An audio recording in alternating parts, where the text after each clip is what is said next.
Good evening, everyone. Welcome to the Fearfans podcast. I'm your host, Don Elmy, and with me is my co-host, Nick Mulay, and Jeremy, head of Things Network, and our good friend, Jill. Hi. Yes. Hello. Yes, we got a great show for you tonight. We're covering one of the best, one of the all-time favorites, and it is the 1973 supernatural horror film, The Exorcist. And, I figured 50th anniversary, the new movie Exorcist, I believe, are coming out this Friday, and I figured good of a time as any. Well, I also just recently saw the theatrical release of the original one just 2 days ago, along with Tom. So it was quite an experience to remember. Yeah, I wish I could have been there. You should have. It was only going to be for 2 nights, so it was like I don't even know how to describe it. When you went to go see it, was it the theatrical version of it, or was it the extended version? It was the director's cut. Okay, so it had that Egyptian opening and the spider walk and all of that. Yeah, It's actually northern Iraq, but yeah, it had all that. Iraq, yeah. I have that one. A lot of sand in it. Yeah, and I mean, I think the one thing that I really noticed when I was there, like when we saw it at the theater, was the sound. The sound it's so much different than what you see on television. It scared the hell out of me, honestly. And I'm not gonna. Oh, and also, hey, Tom. I mean, literally, like for a few minutes, like I felt like I was literally back in 1973. It was just a real step back. You wouldn't even know what 1973 felt like. I don't even know. And that's 2 years before I was born. Some of us do.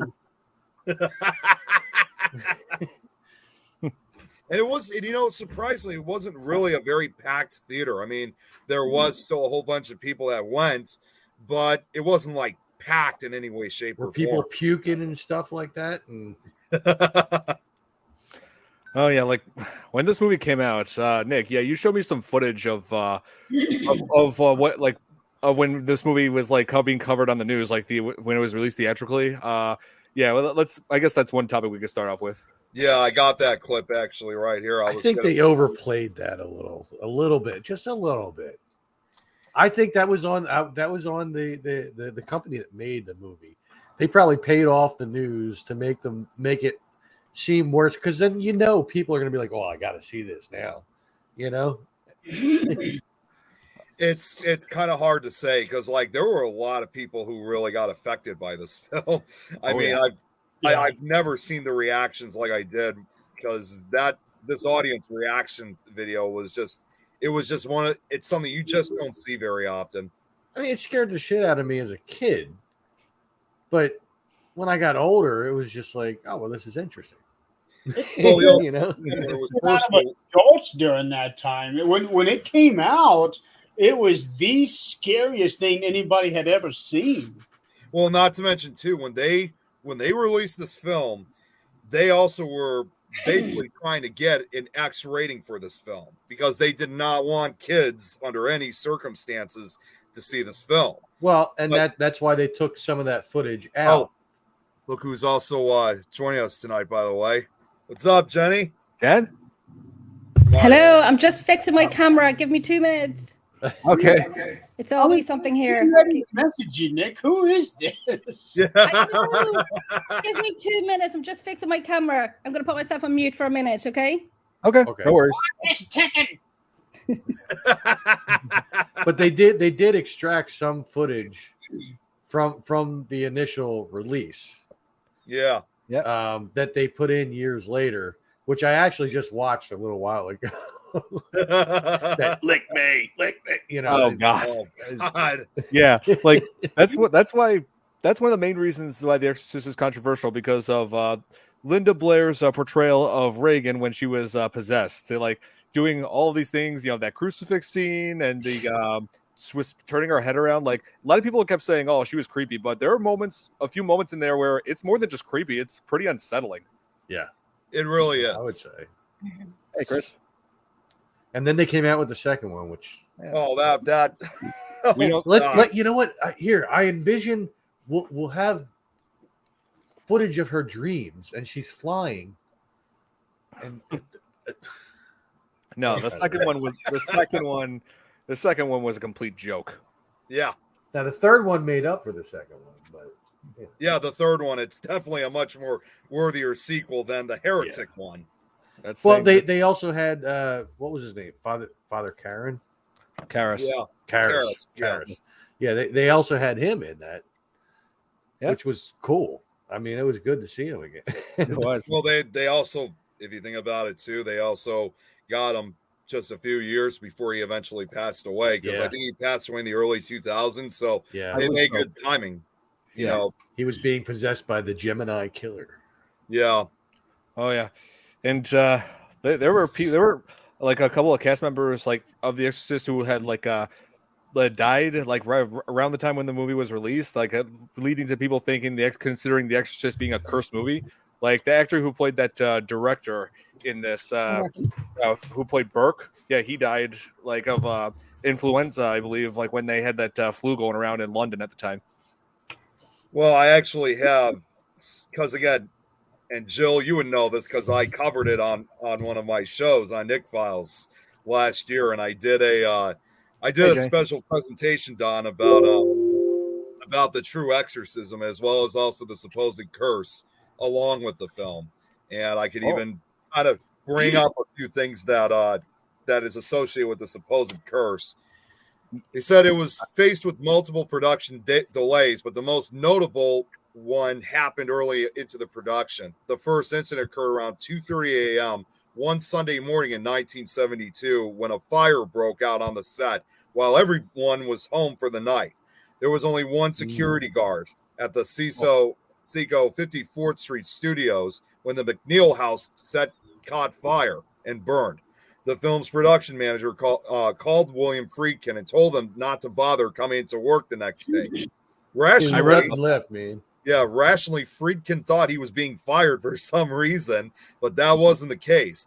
There wasn't much of a set to which Friedkin could return, and it was the result of a bad electric circuit after a pigeon flew into the circuit box, but it shut down filming for 6 weeks while the set was constructed again from scratch. But eerily, the only part of the set that survived was the bedroom where the exorcism would take place, which filmmakers thought that was very strange. Some Final Destination shit there, man. Seems like it. Oh my God. Yeah. Wow. Yeah, and if that wasn't enough, I mean, it's not just the film itself. I mean, they even said that even just merely watching The Exorcist was said to be a curse in of itself. I mean, there was like... I watched it tonight. Oh, man. It's on HBO. Oh, yeah, it's on HBO Max. I watched it on YouTube and I had to pay for it. I had to rent it. Do you have HBO Max? I don't think I do. Oh, okay. I was going to say, you feel pretty dumb now, don't you? No, I'm just kidding. But we have it for 48 hours anyway, so my team can watch it because it's on the Amazon page. That's good, though. But I did watch it many, many years ago, and I watched it again tonight just to kind of update myself with it. And there's some gruesome things in it. Like and I don't get frightened easily, well, apart from when I'm on location. But it was, and even though I'm older, but it was a little bit more frightening this time when I watched it tonight. Oh, yeah. Well, I guarantee you there's more footage in there than what you saw the first time, too, because they added more over the years. Yes. Like I was saying earlier, they extracted some of the footage. I mean, it may not be a lot, but still. It wasn't, because I watched the unseen one tonight. Right.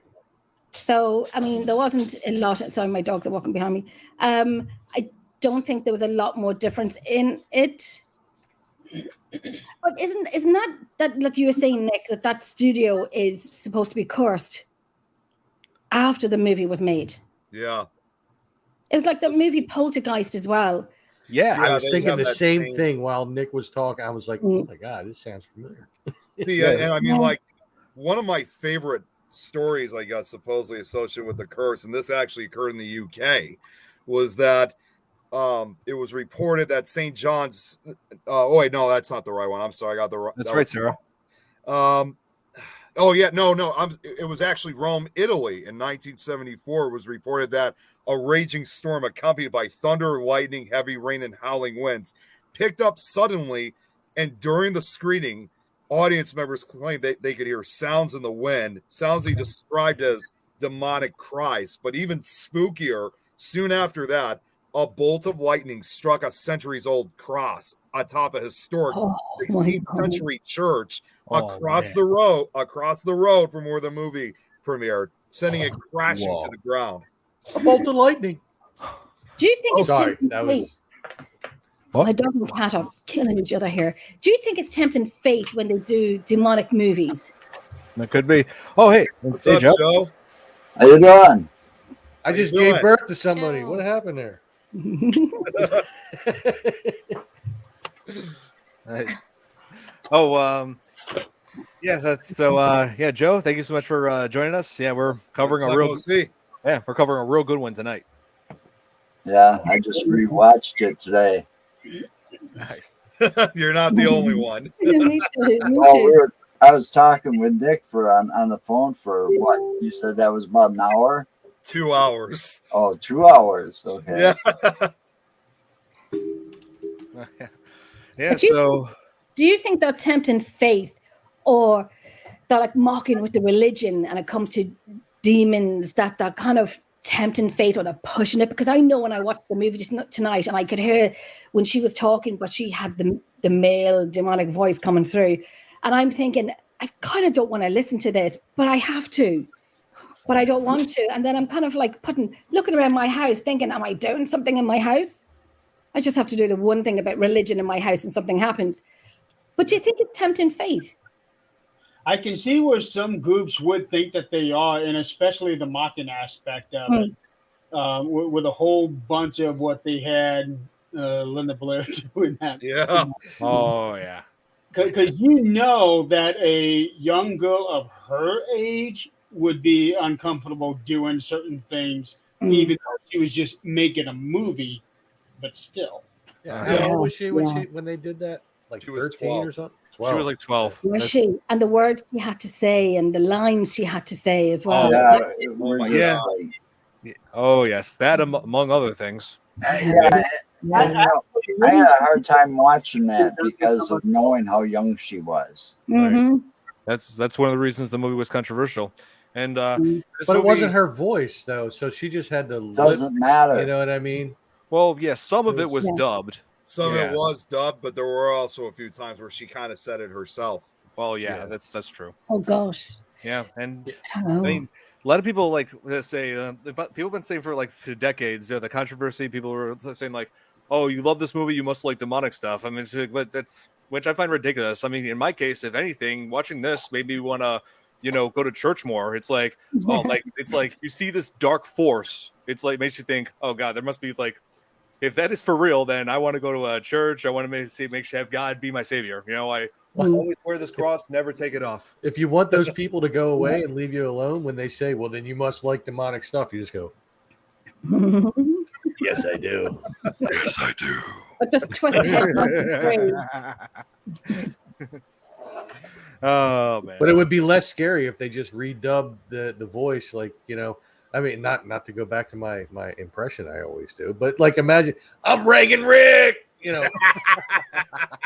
I was just waiting for that. Well, I used to use the possession, like we were possessed type things, because when I was younger, we used to have all those people come knocking at doors, like the Mormons and the other one, the Jehovah Witnesses and stuff.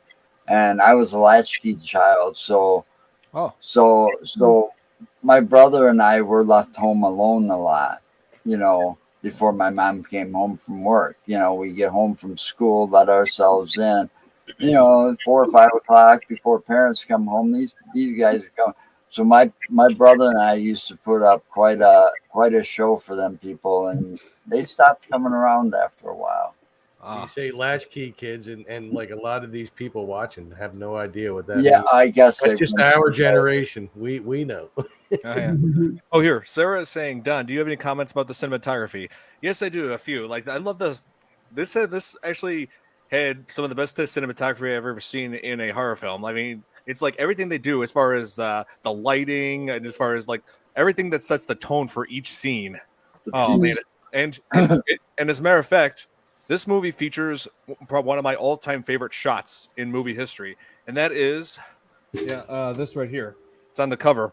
The shot of Father of no, not Father Karras, Father Marin, him arriving at to see Reagan perform the exorcism, and you see the beam of light shining towards him from Reagan's bedroom window, and I'm just like, it's like chilling. A very simplistic shot. Yes, it's both chilling and yet beautiful. In fact, it's this is also featured on the cinematography book that I still kept from my time at the university. And the scene on top. And what's even more amazing that even Conjuring 3 mimicked that scene in the opening scene. So they've even used it, and it's become such a notorious image that even other horror films have used it either as a parody or they actually pay homage to it. So Conjuring 3 was one of those films that paid think about it. 1973, they didn't have half the stuff they could do nowadays to make special effects. Yeah, it was all practical effects there. Yeah, it was all like trying to figure out, well, this might work, maybe it won't. We'll see. Yeah, everything was practical, and I'm always impressed with what they do, the way they do things like practical back in those days. Because they were better movies than today, I think. Yeah. Oh yeah. I love the classics. Hey, what's up, Lauren? I love the classics. Hi, Lauren. Now the infamous stairs. Yeah. Oh, you know what? It's funny you brought that up. I don't even have to really say too much, but since Lauren just joined in, I think she could say her part. Because put it this way, she's visited it. What's going on, Tom? My dad did too. Hey, Tom. Oh, I love your name. I probably said that before. Tom McNicholas. No, just the first name. I don't care about the last name. The first name's cool though. I actually did want him to come on since he saw it too with me, at the theater, and I wanted to have him explain his experience when we went to go see it. But I don't know what he's up to right now. See, Lauren just said exactly. She has a photo of her standing on those stairs. Oh, really? Yeah. My dad actually walked up and down those stairs. I can't remember exactly where they are, but I know they are nowhere near where they were filming.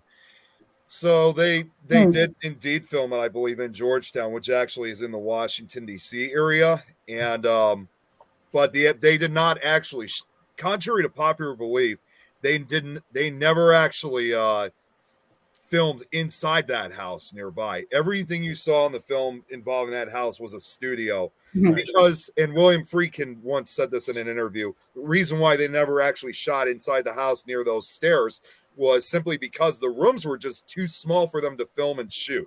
So they had to build a studio as a result so they could have all that space. Yeah, I bet that happens quite often. Yeah, trying to shoot in the actual house is it's just impossible. So it's probably a good thing. What's that? It's probably a good thing that they didn't shoot inside the house. Well, and plus too, I mean, obviously inside would be way different than what you see in the film. Yeah, that's true. Very true. Oh, and Nick, you mentioned William Friedkin, the director. Yeah. This brings up something we wanted to mention. Yeah, why don't you tell everybody here what we recently experienced after you showed me The Exorcist, like what, 2 months before? It was 2 months ago. It was August 6th.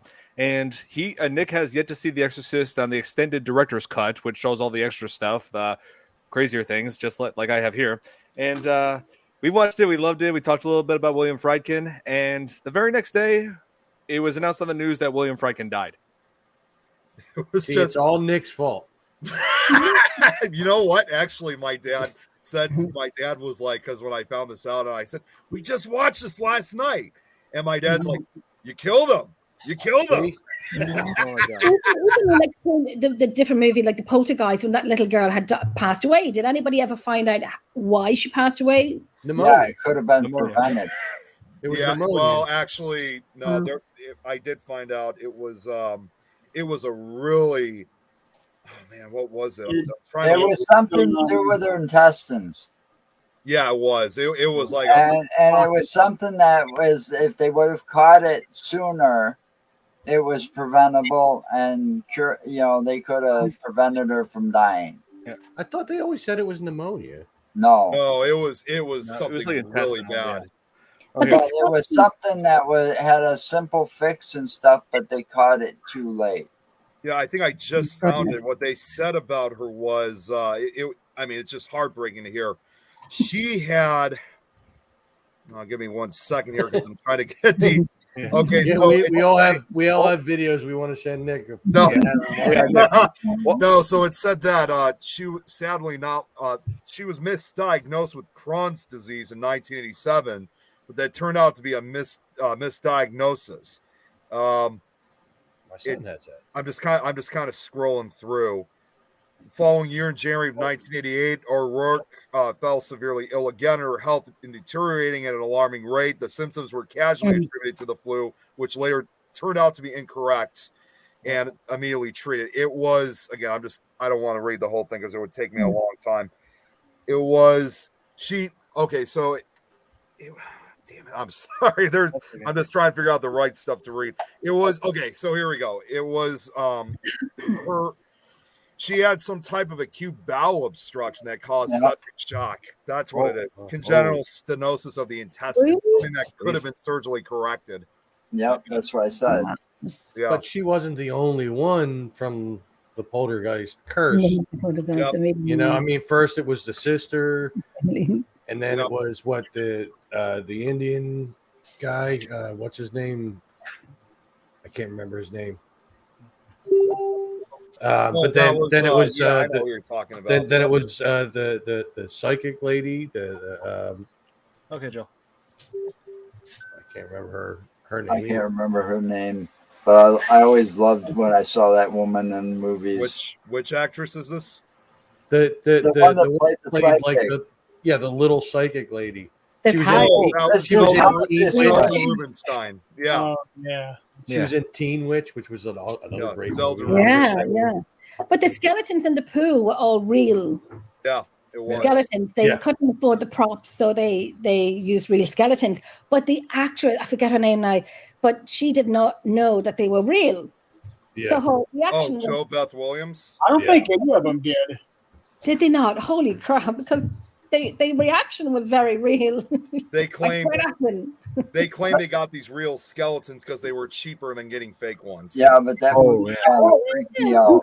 of world that we live in, that the props are more expensive than skeletons. Yeah, real skeletons. What is wrong with this picture? You moved the stones, but you didn't move the bodies. Yeah. So disrespecting the dead by using them in that manner. Yes, I would go with the props. I don't care how much they cost. Maybe that was the curse. Could be. And another thing, since we're talking about like different types of curses involved in films, Don, you know about this. This is more again on The Exorcist, and I think this is probably the most unsettling fact. I mean, whether it's associated with the curse or not, obviously I have no clue. But and again, reading from my slideshow, and this occurred during the film too. There was also the dark fact that as evil as that film was, as coincidental as some of the deaths or the fire, there was real life evil lurking around the set of the movie.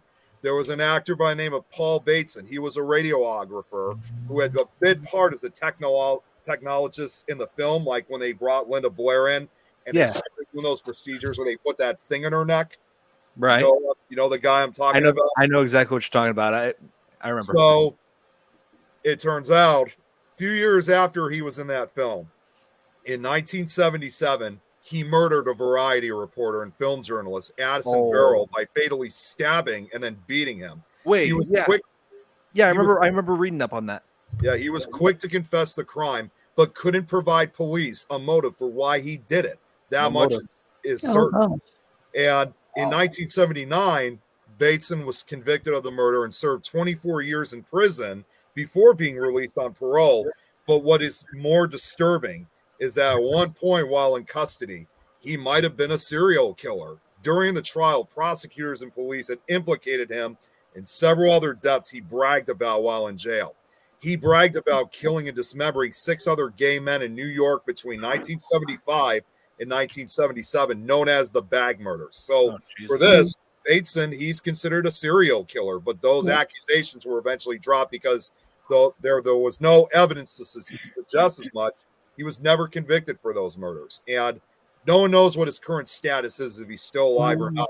He's disappeared completely. Well, that's probably where they got the skeletons from. As it turns out, he had a cousin that ran a motel who killed people. Norman Bates. Oh, here. Yes, that's right, Leon. They did make fun of the exorcism scene in Scary Movie 2. Yeah, that was with James Woods. Yeah, I remember that. Well, they also did it in Repossessed. Yeah, they also did it everywhere. They also made fun of it on Saturday Night Live. Yeah. Like the year it was released, that the scenes with, because you only got so much to work with in the 70s. And that one scene where she pukes all over the priest and stuff, you can obviously tell at one point that it looks like pea soup. The thing was. Yeah. So they made fun of this and the whole thing on Saturday Night Live like the year after with the original 70s cast. I actually referenced that last week where I talked about them saying, "Your mother sews socks in hell." Yeah. I remember you talking about that, yes. Oh, and I also just remembered where they also parodied The Exorcist in a pretty unlikely place. You guys remember back in the 90s this show called Dinosaurs? Yes. Yeah, where they had like... Not the mama. Yes, there was an episode where they parodied The Exorcist called it was like where baby Sinclair went into the terrible twos and was wreaking havoc. So they hired the babysitter, which was basically The Exorcist. Come in and like try to get the baby to behave. Well, that movie made Linda Blair so famous it wasn't funny, because that same one that was on Saturday Night Live, I wouldn't believe. If I remember correctly, she hosted Saturday Night Live that year. Yeah. Or that episode. And she was also in Repossessed, I believe. She was. Yeah. Oh, guys, real quick, just so you guys can see for yourselves. Did they do something on The Simpsons too with her? Yeah, they did. I remember that too. But just so you guys can see this for yourselves, Lauren just sent me the pictures of when she visited the stairs. There's 6 pictures in total. So if you guys haven't seen what it looks like now, you could pretty much tell, as I'm about to show. Mostly the same. Oh my God. They're pretty much the same as they have been for 50 years. Oh my God. You can picture them tumbling down the stairs. Even the stone structure is still the same. It's identical. It hasn't changed. Wow. Even the house on the right still looks the same. Yeah, the railing probably has changed, but other than that, it's all basically the same. Oh, amazing. Oh wow. That'll be one of the places that This Is Tom's World will visit at some point. Yes. Oh, Nick, I wanted to bring up something else. I may have mentioned this before, but I don't think I showed you it. But we were talking about how William Friedkin, his death would being one of the creepiest things that's happened lately. Something creepy actually happened to me involving a McDonald's. One second. Oh God, what did you do this time? So Grimace came up behind him and. Ronald was right behind him. And the Hamburglar was like, "Robble, robble." Okay, so I kept this receipt right here, right?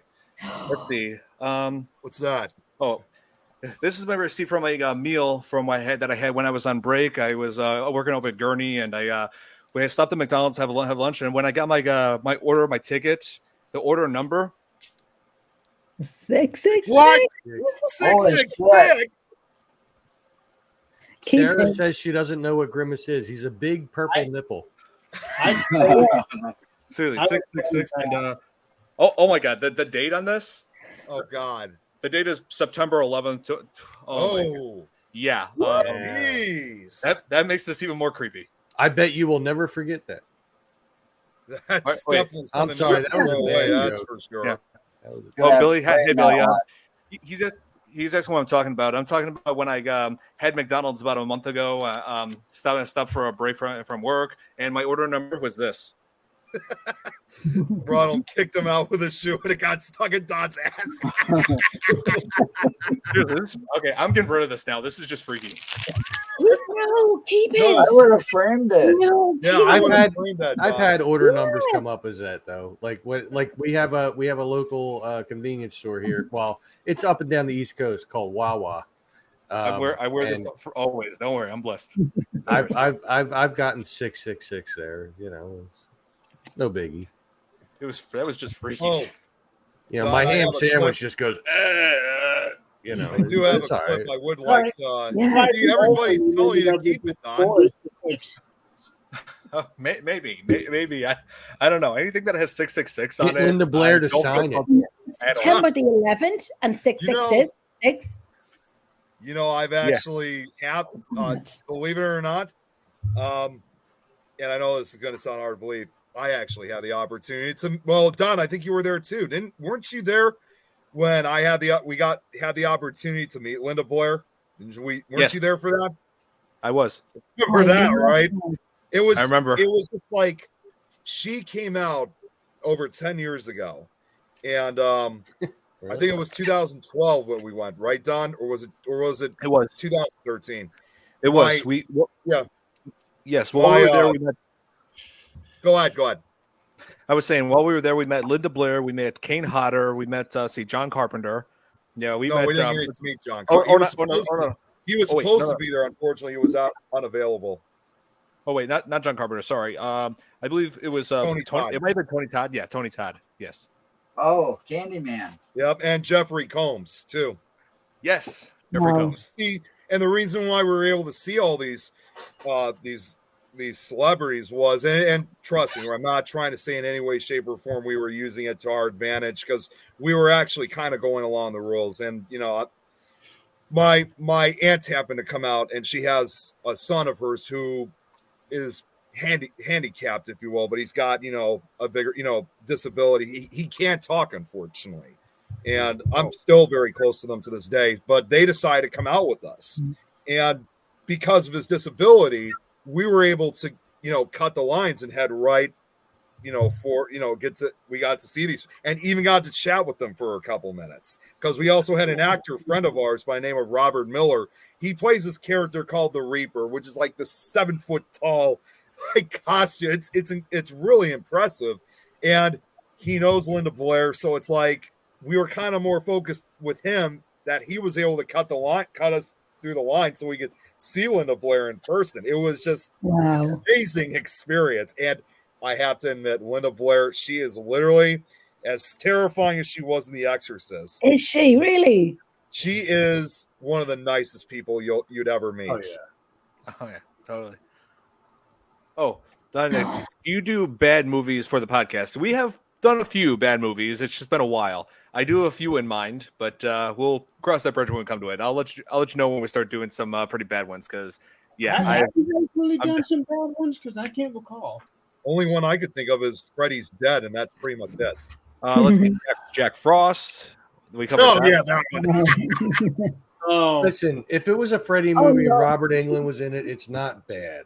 Wait a minute now. I'm sorry. Hold on, back up. Outside of Nightmare on Elm Street 2. Hold on a second. You know, that's one of those movies that pisses me off. You know, that one called Jack Frost, right? Yeah. You're talking about the horror movie or the one with Michael Keaton?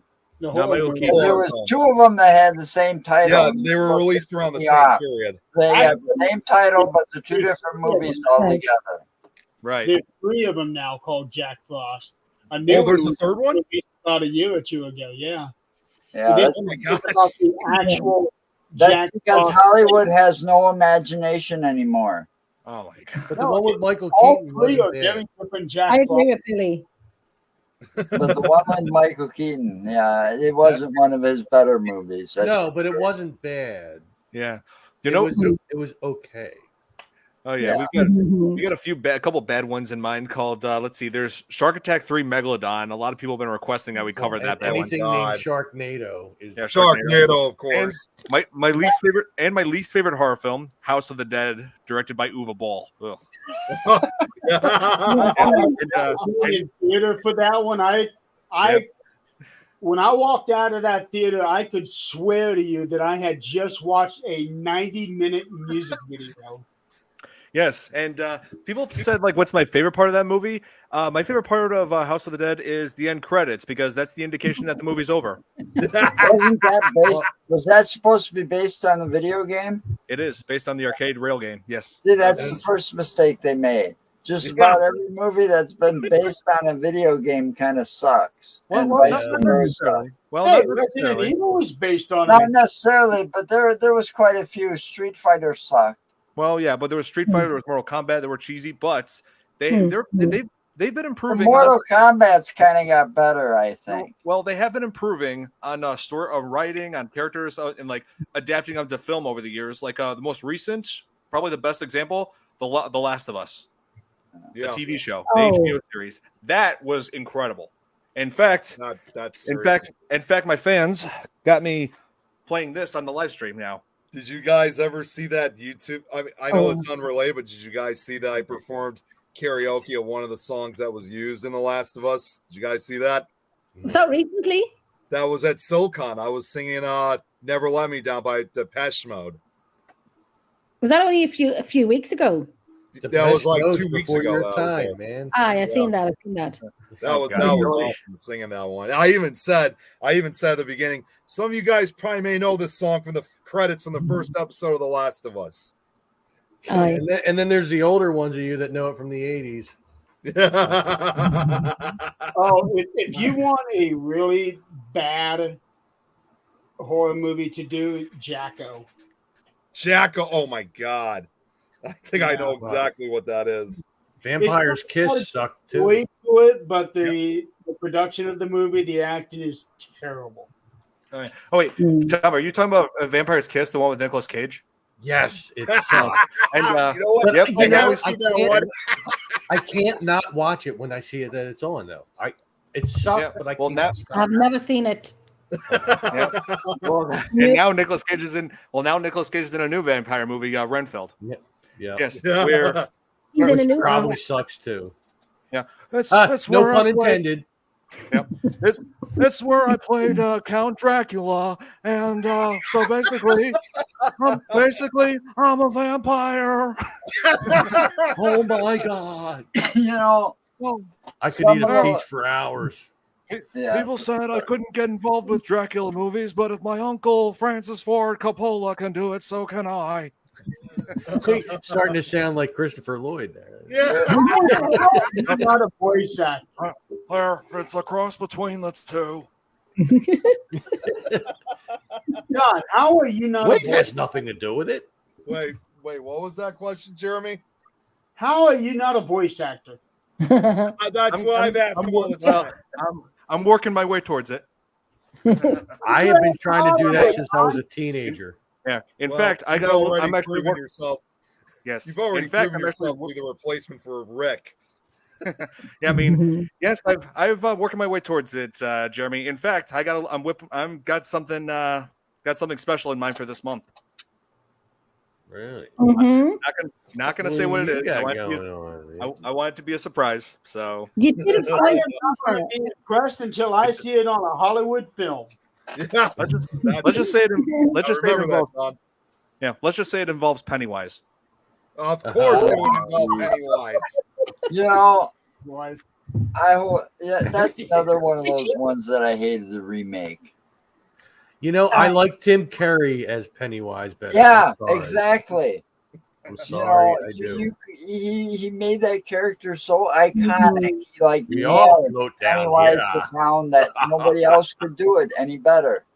Tim Curry is just the best. But there is no discounting. The other guy did a pretty damn good job at it. Yeah, he was kind of scary. I will give him that. I will give him that. Especially with that thing he could do with his eyes. Like that's Little Skarsgård? Yes. Yeah. He could do that for real. It's not effect. He could actually make I saw him do it on the Tonight Show or something like that. Yeah, Conan did. Yeah, Conan O'Brien. God. Yes. It's that smile of his that gets me. I know. Here. Hey, Tom. Float too. Hey, Thomas. Yes, that is true, Thomas. We all float down there. Yes, we do. Oh, in that movie, when it's little Georgie that's doing your float too, when he's standing there in the basement yelling that to Bill, that was creepy. Yeah. Some, That's funny. That's funny. That's too cool. I want to record that on my phone and put it onto my Alexa for my Make it like alarm. a text tone or something. Yeah, there were a couple times where I've practiced that voice all the time. There have been times where I've driven home from where if I drive home late at nights, nobody's on the road, so I'm just driving, just going whoa, like that. Well, I don't do that with my voices. Yeah. Have you heard? I mean, sometimes my voices just come to me. You know what I mean? Listen, Morty. Oh, Rick. I don't know. That's true, Billy. He is playing the Crow. Bill Skarsgård. I can't wait to see that. He is. No, he is. No. Oh, here. The original case inspired The Exorcist is interesting too. Yes, yeah. Nick, you know more about that than me. The original story, because it does involve like a real life possession. So, I mean, I don't even have to really tell you guys twice because I think the majority of us already know. But for those who don't, most people don't seem to realize that what's probably even more alarming about The Exorcist, it is based on a true story. One big difference, however, between the film and the real life case is the gender, because it was based on an exorcism that occurred back in 1949 that started in Maryland, but then made its way to St. Louis, Missouri, of a young 12-year-old boy by the name of Roland Doe. And that's the one thing most people don't realize is when they hear about the true story, they don't realize that it was actually a boy, not a girl. And he had gone through weeks, months of supposedly demonic possession. And but just like in the film, he at first started off with supposedly, I think it was his grandmother who he was really close to in life before she eventually passed away. But before she did, she had gifted him in a Ouija board, which he wanted to use eventually to contact supposedly his deceased grandmother. Little did he realize that he ended up contacting something else, something far more negative. And over the next days and weeks, he started showing signs of depression. He wouldn't go to school. He wouldn't go out of his room. He opened the door that he couldn't close. Yeah, he was acting very aggressively. And at first they did like The Exorcist, they did try to get him to see several doctors, go through a lot of examinations, seeing psychiatrists. They did not want to think once or twice that he was actually possessed. They wanted to go through all the, possible explanations. Yeah. Well, that's a lot of times that's what they do, though. Yeah. Well, and eventually they started realizing that, okay, something strange is really going on. They they marketed that Ouija board as a game. Yeah, and even back in 1949. You get any close to what you're, you could actually open doors you don't want to open. No, you don't. And this poor kid had to pay, pay the ultimate price. Yeah, I mean, it was just he went through waiting on that kid. Supposedly, I don't know if it's true, but supposedly this Roland Doe, his real name is Ronald Hunkler. That's correct. And he passed away 3 years ago. Yeah, it was like 85. Yeah, he was like 85 years old. And what supposedly he did not speak very much because, again, very much like the ending of The Exorcist when Reagan said she doesn't recall anything what happened. Yeah. That was the same thing prior with Roland Doe. He did not remember very much. And even when he did hear about the story, he did not want the publicity, didn't want to talk to anybody. And the only time that he ever had some kind of connection, I guess, with the media, if you will, is when William Peter Blatty wrote The Exorcist, when he wrote the book. And he was in contact. He requested. The way that I understand is that if somebody is possessed, all of that is pressed down and they have no memory of what's going on. Well, and that's what happened with Roland Doe. He had no memory of what happened. It was only years later that he started hearing the story, probably from his family. Wow. So he basically requested when William Peter Blatty wrote the book and eventually, when the movie came out, he requested that the gender be changed to a girl. I mean, he was doing everything I ask possible. a question: why did they change from male to female? So yeah, it was basically under his request, because okay, I think he feared if people found out that it was a true story and they found out if it was a boy in reality, it probably wouldn't be too long before they try to search out the real victim, if you will. yeah, Oh, yeah. and to be told what has happened to you without remembering it, it's hard on that person. He doesn't remember, but he's watching it in a movie. What happened to him, and that would feck up with his mind that he doesn't remember all of this horrible things happening to him. Yeah, well, and the other thing too, what's even more amazing about this guy that you just brought up, Jeremy, was it turned out that later in life he ended up becoming a brilliant NASA engineer whose work contributed to the Apollo space missions of the 1960s, and who patented a technology that helped shield space shuttle panels without extreme heat. And one of his companions, which was a 29-year-old woman who was asked not to be named, told the New York Post that he was always on edge and paranoid about his NASA colleagues finding out about his past and discovering that he was the inspiration for The Exorcist. Oh, wow. Now, this may not be one of these situations, but like I always say, when people say in movies where it says it's based on a true story, you got to take that with a grain of salt, because like Return of the Living Dead, in the beginning of it, it says based on a true story. Texas Chainsaw Massacre said that too. The true story of that was that they injected electricity into a dead body and it jolted, and that's where they got Return of the Living Dead from.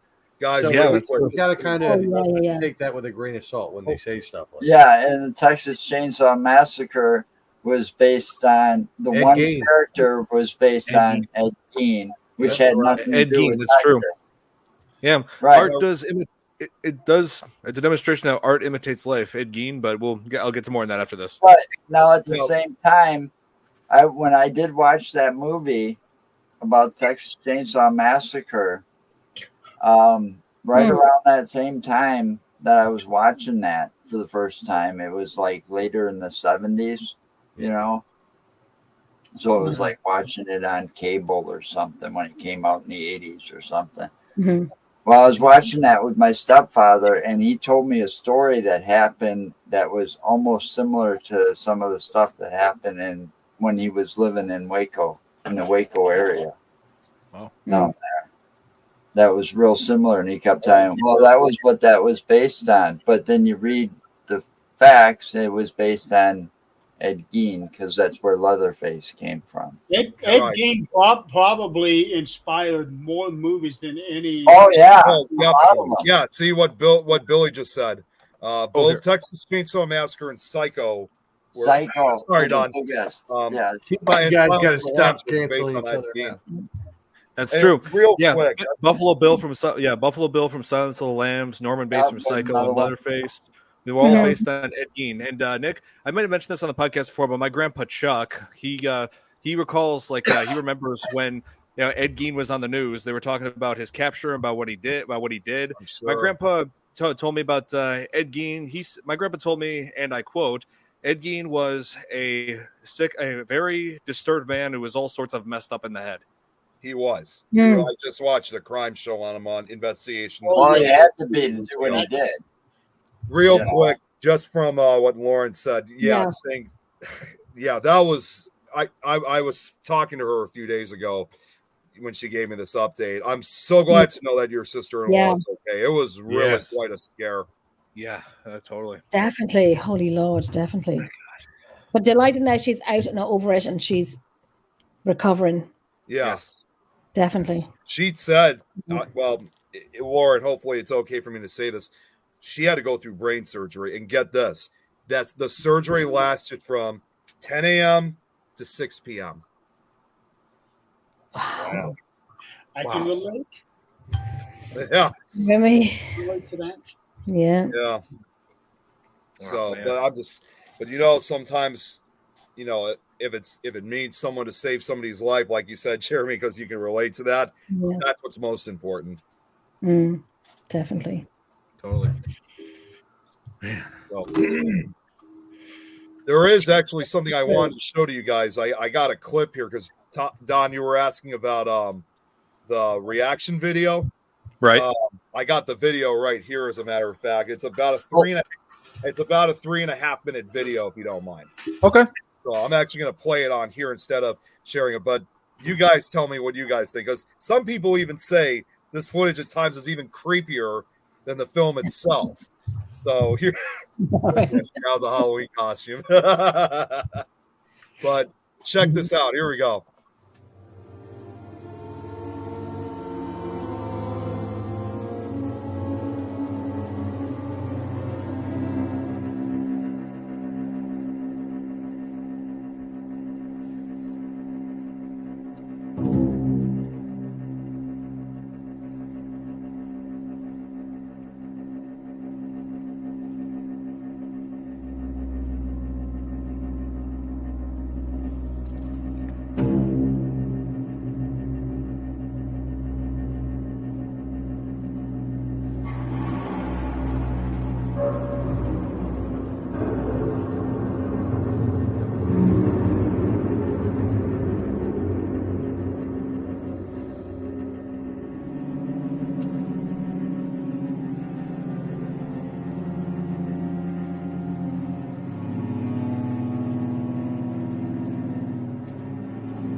In there alone, and I don't want to leave her in there alone. I'm not standing here shaking for nothing. How about you? It's very, very real. I don't like it. I want to go home. I want to see if it's going to make me throw up. That is one of the most grossest movies in the world. I ain't never took my coat and hooded it over my face like that. I thought it was very powerful. Just turned my mind.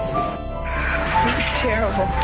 But I just found it really horrible. I just had to come out. I couldn't take it anymore. People are extremely depressed by this. It doesn't bother me that much. I guess it bothered you more than it bothered me. Fantastic movie. I don't like it in Spanish or English or whatever. It's really gross. Did it upset you? Yeah. It was really terrific. I can't even think. I can't even talk. Makes my heart beat too fast.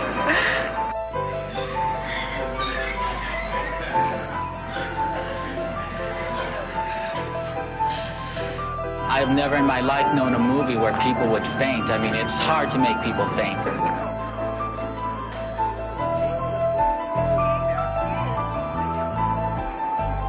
Well, as soon as they faint, I get out smelling salts. And like devil coming out of her. I just couldn't take it. I'm going to stay out here for the rest of the movie. You're not going to go back? No, I'm too scared. And I never get scared. I am too scared. I believe.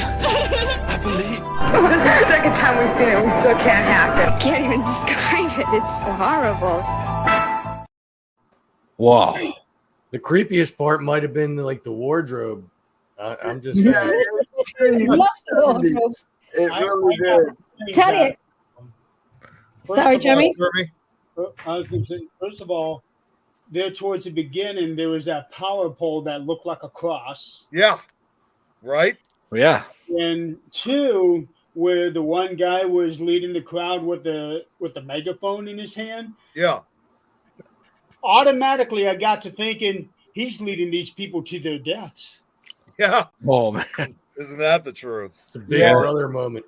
To me, the whole thing screams 70s because in the late 70s and stuff, from what I can remember, when those movies like The Exorcist or those really scary movies or the really ones that made a box office smash that were sold out, like we saw the sold out signs quickly and had lines around the block. That's right, because it was always on TV as a big deal on the news. It was something to talk about, and you'd have the reactions. Oh, it was a great movie. I cried my eyes out. I like the guy who said fantastic movie. It totally screamed the 70s. Yeah, that's well. When this movie came out, it was the highest-grossing movie of all time. It made about 428 million in box office. So it broke records. And that was 1970 what? 1973. 2 years later, that record would be beat by this right here. Another 2 years later, that record would be beat by the birth of This Is Tom's World. Wait a minute. Because did you just? See. What are we up to? Like 6 now? Or? No, we got to start over again. Oh God, the guy who said fantastic movie, I like him. A little bit worried about him, but I like him. Gotta wonder where he is today. Well, I gotta admit that one. I believe. I believe. Well, I gotta admit that one. That one reaction. He had to bring it. He's bringing it up again. Yep. Well, I gotta admit, the first time I saw, I think the part that really got me was that woman who fainted on camera. They had it freaked the hell out of me. I was just going to say they were fainting, and I don't know, because you have a million things going through your mind, and you're thinking, is it right or is it stupid, silly to say that if they're fainting, it's because they have that such fear, and the whole thing of the religion and demon and and religion, and they all they faint because they fear so much, and I think that's probably what the other side wanted them to do, is to fear. And they're all going to church. Violently ill. Yeah, they did too. They got ill. Supposedly. I have to ask whether or not that was staged because she was standing. I mean, when have you ever gone to a movie and stand to watch it? Well, there was probably more footage prior to that. That's the thing, because I don't know a single time I've had to do that. I've never watched a movie standing up. Like if I go to the movies, I'm sitting in the damn seat. Yeah. And both armrests are mine. I don't care. I got something to show you. Yeah. This is what I was talking about earlier, if you can see it. Oh, wait, hang on. Oh, I got to turn that off. It disappeared. Hold on. I had to turn that off. How do I do that? Helter Skelter. Put you on solely up. Helter Skelter. No, I need to turn the green screen. The green screen off. How do I do that? Is that Charles Manson? It's been a while. It is. Huh. Oh yeah, virtual background. That's why I said Helter Skelter. And actually, while we're waiting on that, here we go. Okay. Oh wow! Check it out. Whoa! Wow! I always love that logo you got, Joe. Yeah, we're starting to turn it into more merchandise after I converted that printer. I know nothing about selling merchandise. I'm just saying. Oh man. We got a question here. This is for you, Jen. Lauren was asking when you were going to investigate her 6th time her great grandfather's castle. We're going to Kilkenny in November. We are going to a castle.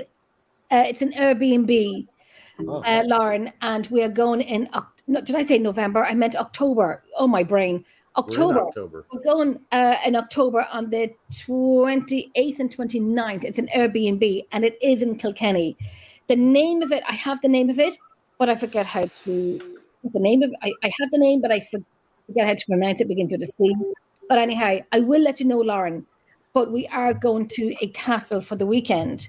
That'd be cool. Incredible. Awesome. It's an Airbnb, but I'm looking for someone to come and stay in my room with me because I am not staying on my own. If only I lived closer, I would have wanted to investigate. I'll take the gin and tonic with me, but holy God, listen, I've been at this for years. I've been to many castles every weekend, like it's a night out for me. Ireland and Scotland and the UK, they have fantastic castles. I know them. I know what happens in them when lights go out. So I'm not staying in a room on my own. Everyone's saying, good night, good night, good night. I'll be sitting on the balcony. I don't blame you. I really don't. Blame you either. I ain't doing it, and saying, Joe, I ain't doing it. I've been to many castles, and Leap Castle is one of my favorites. That multiple times a year to do something that a lot of us over here may not have to do. Yeah, I'll never get a chance to go to the castle. I would love to. I'll tell you what. Are you ready, Nick? You ready? This is Tom's World. We'll get to Ireland someday because really, he is Irish. I mean, there's number 2 on an Irish face. You see it, right?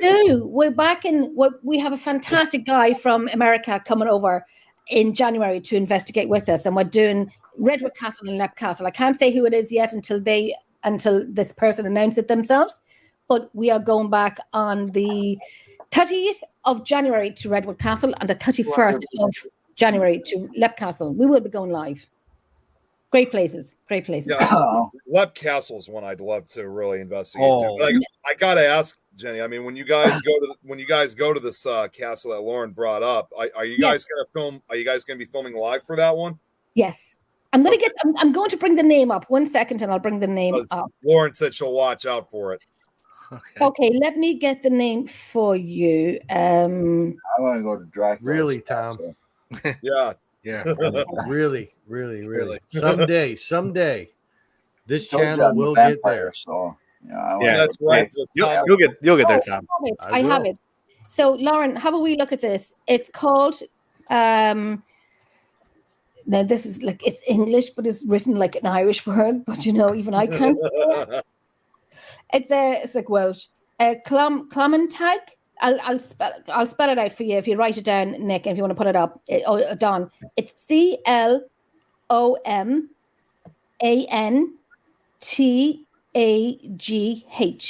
Oh shoot! I was about to. I'm googling it. Can you say it again? One more time. Yep. CLOMANTAGH.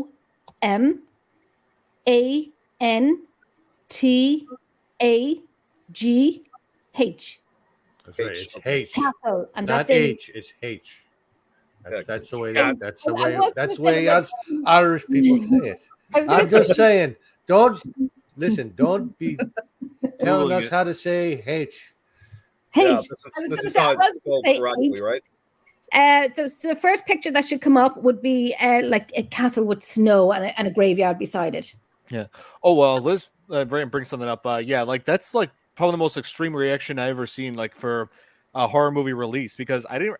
It's like I knew that The Exorcist was breaking grounds like with as far as content with horror movies, but I didn't think it affected people like that much to the point where it pushed the limits for that one. They did. And it's shocking to know that it was at the point where they had to have smelling salts on standby for people fainting. And I'm like, well, think about it. It wasn't much later after that there was a couple of movies that came out and this was like when I was like probably about, I think it was probably about 78, 79. I went to a drive-in movie theater and it had a warning label on the movie. Yeah. And yet somehow the Evil Dead didn't have this effect on people. To when William Castle, I think it was, who would do these gimmicks in the theater. Yep, that was them. That's true. They'd pump certain smells in and all that, Oh my God! Lauren. Yeah, they did that. I think we also had some of the theater seats rigged with electric. Yeah, it was buzzers. But they were like buzzers from World War II. But you know what? One of the longest lasting kind of like interactive movies that you go to see was the Rocky Horror Picture Show. That is my favorite movie. Check it out what Liz just said. She said she and saw again, right through and people were fainting behind her. And again, Tim wow. Curry was involved in the Yeah. Rocky Horror Picture Show. Awesome. Tim Curry, and then Meatloaf was in that Yeah. too. Meatloaf, Barry Bostwick, Susan Sarandon, Peter Hinwood, Yeah. Young Susan Sarandon, Patricia That's Quinn. I mean, oh my God, the whole cast was awesome. That's true. I mean, watching Tim Curry movies, it's like I love Tim Curry, but I just feel bad that he can't really like. I just feel bad for the condition he's in now. You know, after having that stroke, you know, that's the past decade or so has left him paralyzed. My God, you guys should do the Rocky Horror Picture Show. Strokes are no fun. I have to be on that one. I know everything about that movie. No, I'm just gonna say this right now, and Don, I've told you this story before. I went to one of the midnight showings 10 years ago. My God, that was something I was not expecting the way it was going to go, because I'm just thinking, I just thought originally when I went to go see that it was just going to like just sit down in a movie theater and just watch it. Although funny enough, the theater where they had it at is actually rumored to be haunted. So that was kind of cool, but it wasn't what I expected. Like, they first started off with like having like a big like dance party out in the front of the auditorium. They played good music, like 80s and 90s music, but just the atmosphere just felt different. And I just thought it was best I just set out for this one. And when they showed the actual film, then all of a sudden people started yelling all this like insane stuff.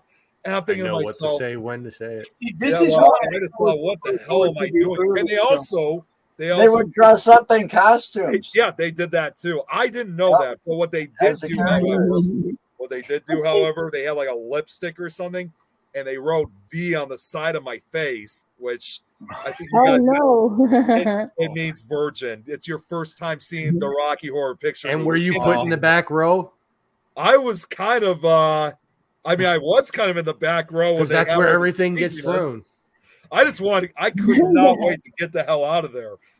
This guy back since. This guy was on a subway here in Philly, dressed as Frankenfurter. There's only one thing that I even enjoyed out of the entire thing, because when they show that movie, not only are people yelling, but also you got people like mimicking, like acting in front of the screen. The only thing that I enjoyed out of the entire thing was the actor, if you will, who played the story host in the film, the criminologist. What the real person was in reality. This is like I said, this is the only thing I laughed at was it was actually a woman. I didn't even realize it at first, but she did not dress up like the neurologist. Instead, she dressed up. She dressed up as Homer Simpson with a Homer mask on. Okay, all right. I liked about that whole thing. If I may, to take you on a strange journey. Oh man, yeah. But Tom, as far as us doing Rocky Horror Picture Show on here and having you on, consider it done. We'll make it happen. We'll make it happen. I will see. Maybe I could dress up as one of the characters. Oh my God! You should. You bloody should. With my hair being as long as it is, classic. I could do Riff Raff. I could probably do Frankenfurter. I mean, I got enough. That types. I believe they still do that movie at midnight at one theater in Madison. Oh man! I believe it's still played at midnight. They do here in Chicago. In Madison, at this one specific downtown theater that's played it for many years. There's a place in New York where they started doing that. Yeah, there was a guy that ran that thing named Sal Puro. He passed away.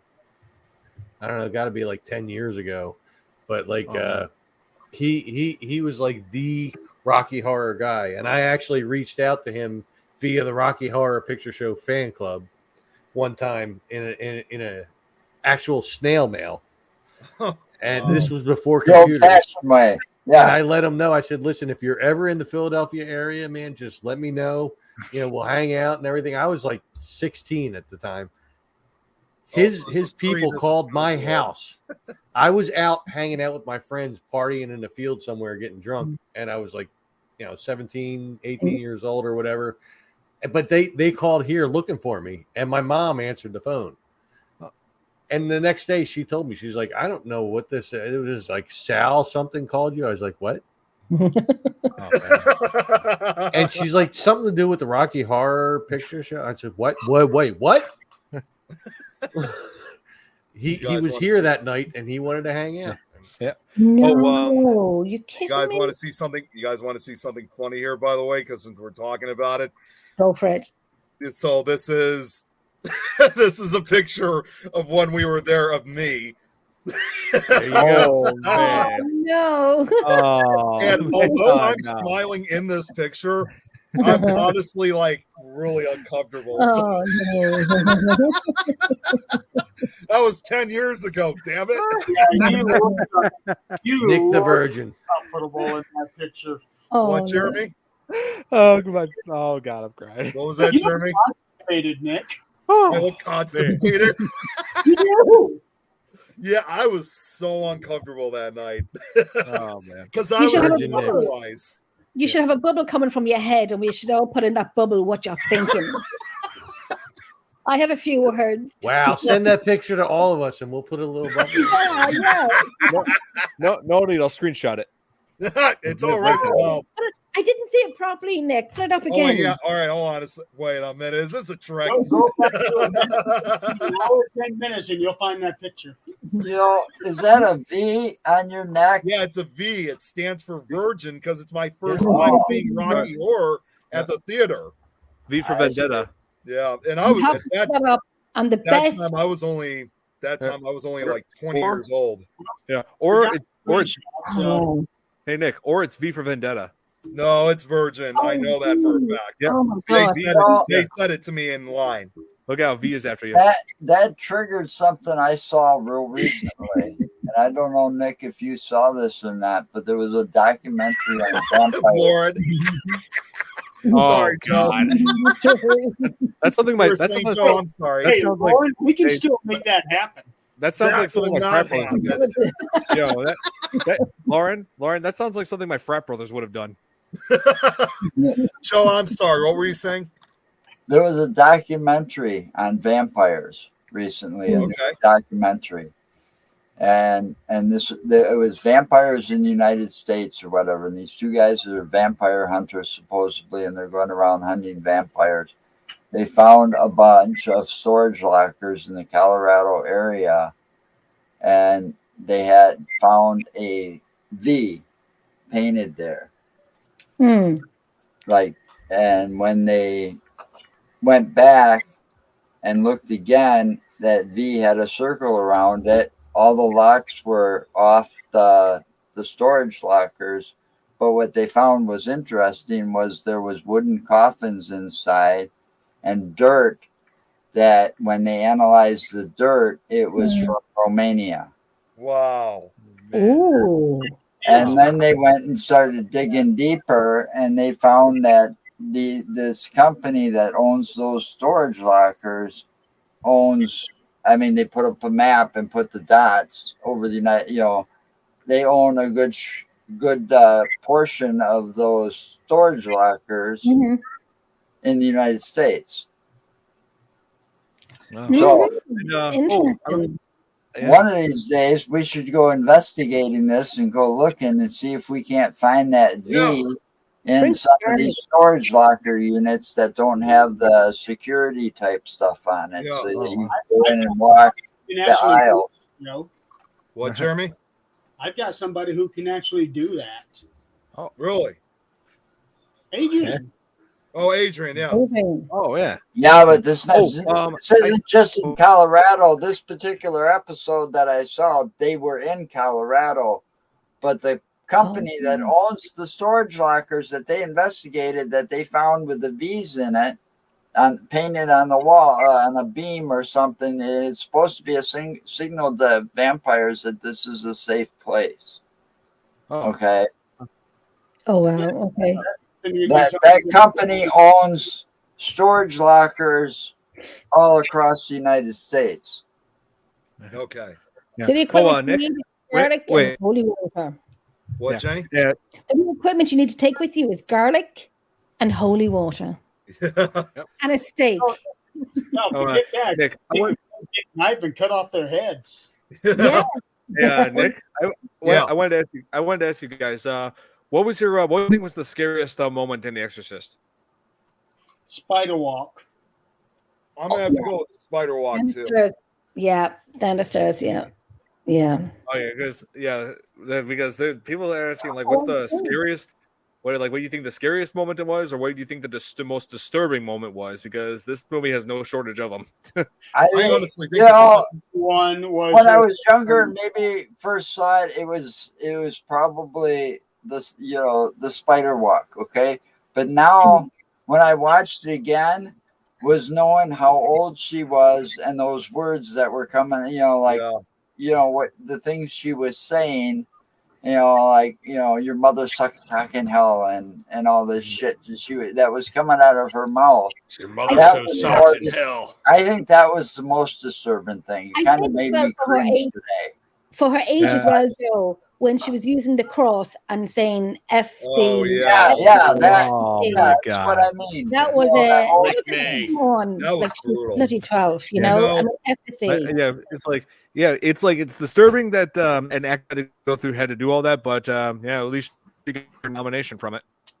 Well, and this that movie made Linda Blair famous. Yeah, it did. Well, the other thing too, and this goes back to the real life case, with Roland Doe. Not to sound too graphic, but contrary to popular belief, in the real case, Roland Doe did not ever violently masturbate or vomit green fluid or did a spider walk. That was all basically meant for the book and the film. So in reality, that didn't actually happen. Yeah. Hollywood. Hollywood has to kind of spice it up and make, stretch the truth a bit. They've always spiced it up all right. I don't believe that at all. Reaper sauce all over the movie. Oh yeah, I mean, it is true that there are similarities to the book and film, probably because William Peter Blatty, William Peter Blatty was who wrote the book, also wrote the screenplay for the movie. And he also makes a brief appearance in the first part of The Exorcist when Reagan's mom goes into the crowd and people start coming by and there's a guy with a mustache and beard. That's William Peter Blatty. That's right. Oh, yeah. So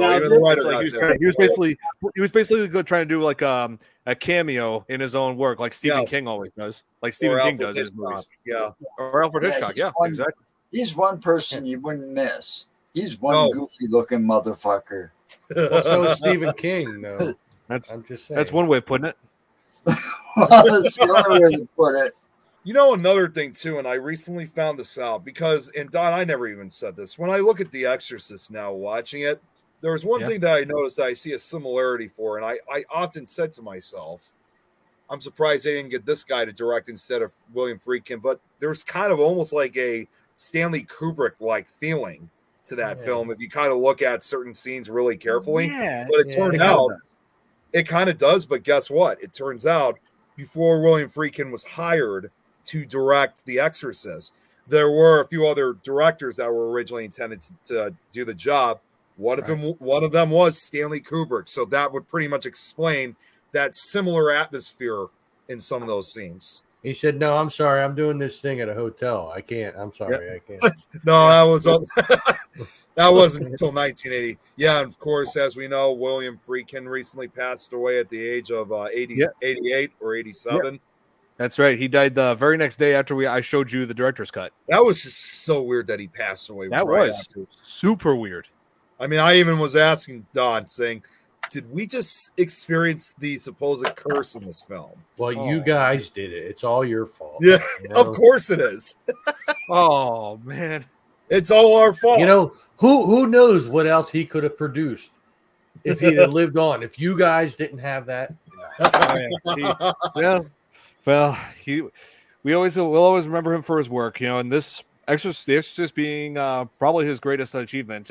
It was a big box office hit, 10 Oscar nominations. It won 2. How many parodies and stuff? It won 2.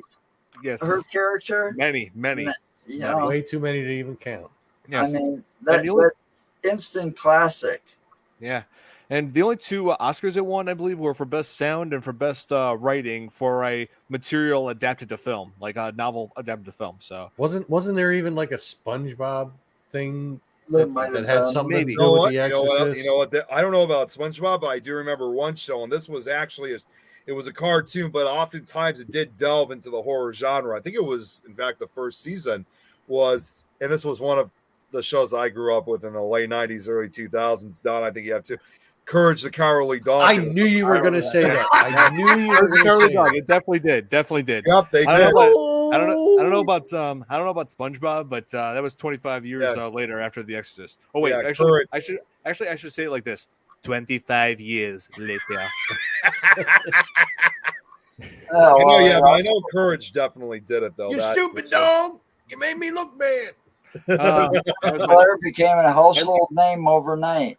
Yeah, I loved Courage, the Cowardly Dog. Well, and you know what's even kind of more ironic too, and this is something that Linda Blair got into, and since we also brought up about Zelda Rubinstein from Poltergeist, those two would later kind of collaborate, if you will, on the one of the older paranormal shows, Scariest Places on Earth, because Linda Blair was the host, although she was only like in the opening and closing scenes, but Zelda Rubinstein was the narrator. I remember that. I've seen a couple of those episodes. I think they're better. I think a show like that is far better than what we got today. That's for sure. Those shows were so much fun to watch. Yeah. They were always so much worthy to watch. Two things about Linda Blair with that movie. Yeah, it made her career, but at the same time, it also kind of ruined it because it cast her. Yep. You got stereotyped to that cast, to that role. Right. Billy, I brought that up earlier. You know, the other thing too was known as Reagan. You know, the other thing too about Linda Blair was after the release of the film, and again, just kind of scrolling from my slideshow, they said since she was playing a young girl possessed by a demon, she also caught a lot of flack from the other side of fandom. Reagan divided people long before fandom as it is known of today. And get this, she even received death threats from religious zealots for her role, and who believed the film glorified Satan. The death threat anymore. God, people out there are freaking nuts. That's kind of, it's not like she was out there at that age doing a porno. No, it was just they thought the film glorified Satan, and as a result of that, Warner Brothers had to hire bodyguards follow around her and protecting her at all times for the first 6 months after the film's release. Yeah, it's like who in the hold on? Why threaten a 12-year-old? Correct me if I'm wrong, though. Correct me if I'm wrong, though. I'm not big on religion, okay? But wasn't it the Catholics, all right, that kind of invented exorcism?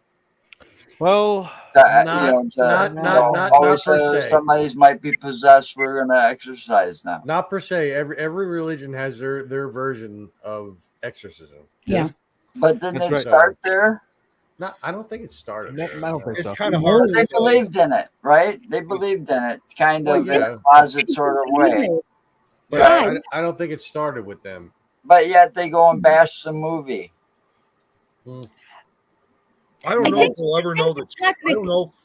I'm sorry, Jane. Go ahead. Oh, no. Sorry. I think the Catholic religion is probably. I'm not going to say it's one of the biggest in the world, and that's probably wrong to say that. But it's you have the other religions as well, but the Catholic as well are very strong, and especially in Ireland now they're very strong. Just hear me just go. I'm Catholic.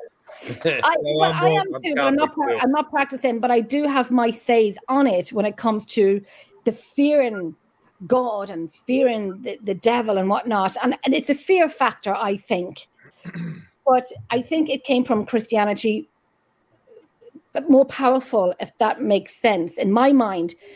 That they pushed it a little bit more. Yeah.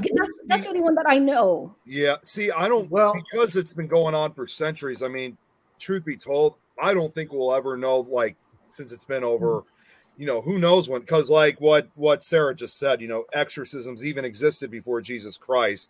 I don't think we'll ever know the true beginning of who exactly started, whether it was Catholics or a different religious group. I don't know if we ever will know. The point is, It's embedded in religion. It's right? embedded in religion, yes. And them sitting there and bashing this movie is kind of wrong. Then, the if you first think sequel, about it, definitely. the principle's wrong.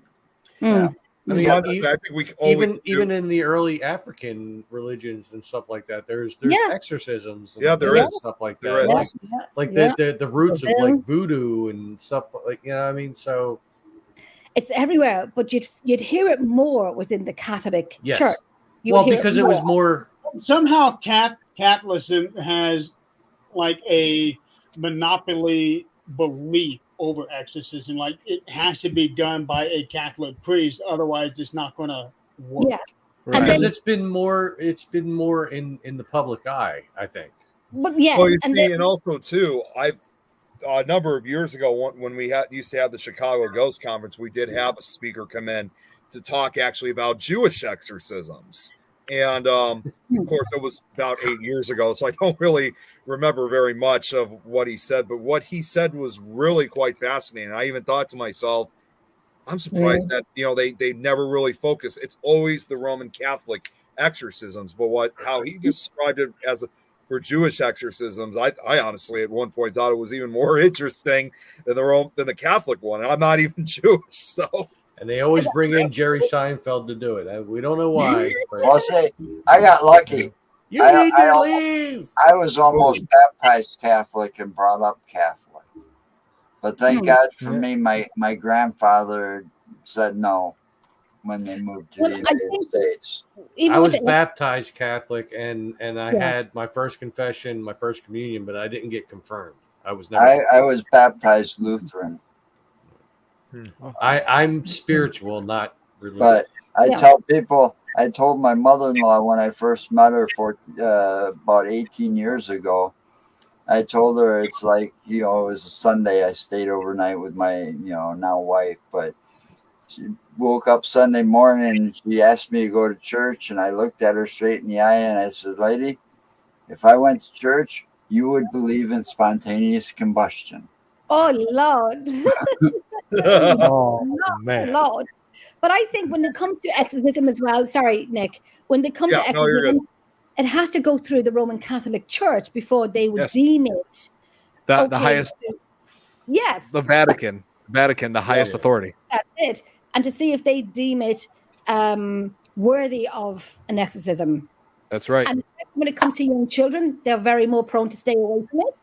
Because they down to say, even with the likes of Emily Rose, that the whole conspiracy around Emily Rose, that, was it psychological? Was it, what was the word now? She wasn't eating. Oh God, I forget the word. It's not coming to my mind. Bulimic or Anna, what is that? What is that called? Psychotic. She didn't eat and she was losing weight, but but they put it down psychological with Emily Rose.